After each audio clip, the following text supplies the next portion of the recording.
আসসালামু আলাইকুম এভরিওয়ান।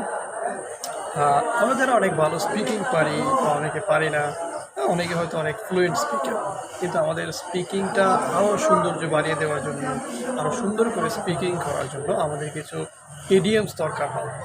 আপনি ভালো স্পিকার কিন্তু আপনি ইডিয়মস ইউজ করতে পারেন না, এটা হতে পারে না। সো আজকে আমরা নতুন কিছু ইডিয়মস শিখব যেগুলো আমাদের স্পিকিংয়ের সৌন্দর্য বাড়িয়ে দেবে এবং পাশাপাশি একটা হাই ব্যান্ড স্কোর অ্যাচিভ করতে আমাদের সাহায্য করবে। সো চলুন আজকে নতুন কিছু ইডিয়মস শিখে নেওয়া যাক।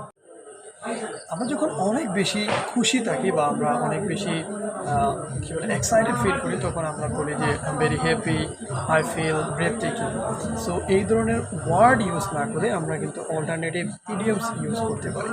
যখন আমরা অনেক বেশি হ্যাপি থাকি তখন আমরা দুইটা ইডিয়মস ইউজ করতে পারি।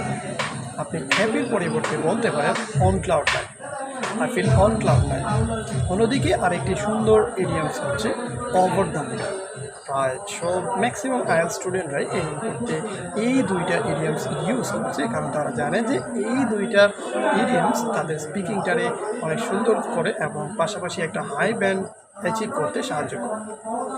অন্যদিকে আমরা বলতে পারি যখন মনে করি যে কাজটা করতে অনেক সহজ বা বলি যে this is very easy. So ইজির পরিবর্তে এখানে আমরা অনেক সুন্দর ভালো একটি ইডিয়মস ইউজ করতে পারি পিস অফ কেক। আমরা সবাই জানি যে ইজির পরিবর্তে পিস অফ কেক ব্যবহার করা যেতে পারে। তো আজকে থেকে আর কোনো এজ ইউজুয়াল ওয়ার্ড ইউজ না করে অল্টারনেটিভভাবে আপনি আজকে থেকে ইউজ করবেন ইডিয়মস।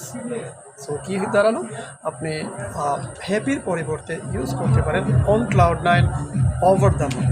অন্যদিকে যখন কোনো কিছু ভাববেন, সহজের ইজির পরিবর্তে বা ফেসাইলের পরিবর্তে আপনি ইউজ করতে পারেন পিস অফ কেক।